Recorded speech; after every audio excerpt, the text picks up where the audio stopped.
Hi everyone!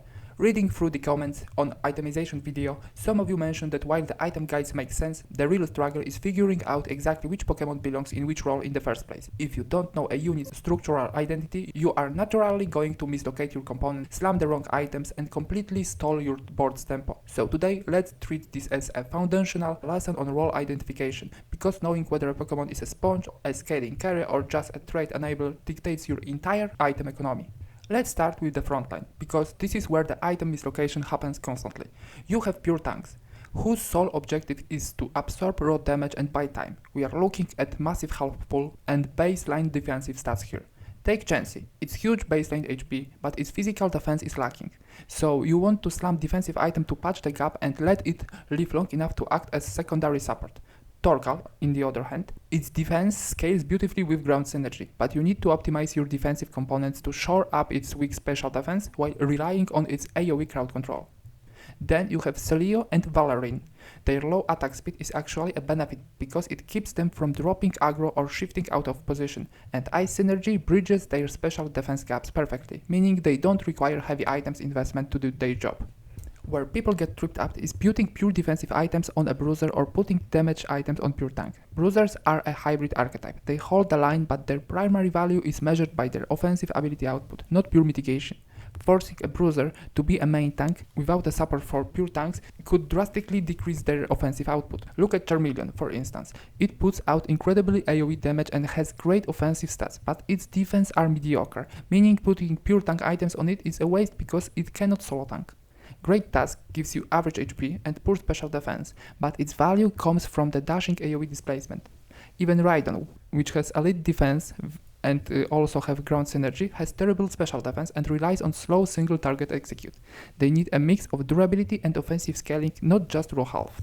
Moving into the backline, your damage rolls split cleanly into AP and AD carries, and their itemization paths are completely opposite. AP carries focus on massive AoE bursts to clear enemy clusters, so their items must prioritize mana generation and raw ability power scaling.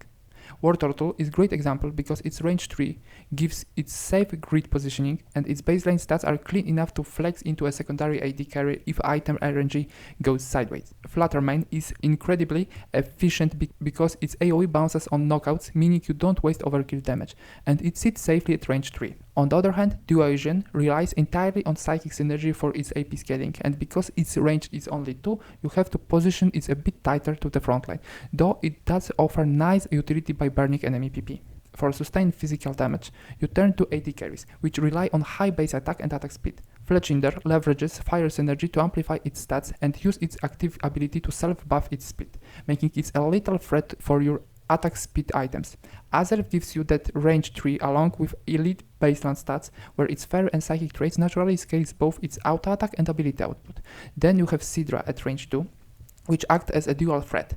Its active skill scales directly with attack stat, meaning your standard AD auto-attacker items are simultaneously multiplying its ability damage. To tie the whole board together without wasting your items, you need to recognize your support and synergy fillers. Supports enhance your team or disrupt the enemy through utility and healing, meaning they love AP and PP items.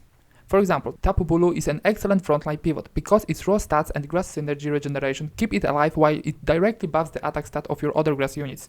Cutifly works from range 2, safely distributing heals behind your frontline, and its high attack speed accelerates its PP generation, which completely takes off if you active back 2.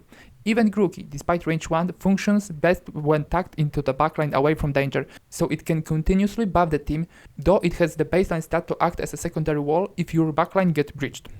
Finally, you have your synergy fillers. You don't put these units on the board for their individual combat value, and you almost never give them items. You run them strictly because their specific typing keeps high value threshold active. Graveler is a perfect ground rock dual type. It can give your carry 10 flat defense and crit reduction, which heavily stabilize units like Rhydon. Gumi is incredibly flexible for bridging complex comps single-handedly, enabling Aquatic 2 in pure dragon builds or triggering Amorphous in dedicated aquatic setups.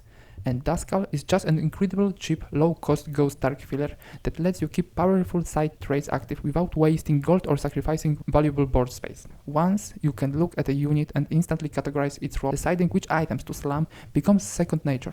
That's the systematic approach to identifying roles before committing your item components. Subscribe to stay updated on this core mechanic so you don't fall behind the lobby car. Thanks for watching, like and subscribe to help the channel grow, and I will see you in the next one. Bye!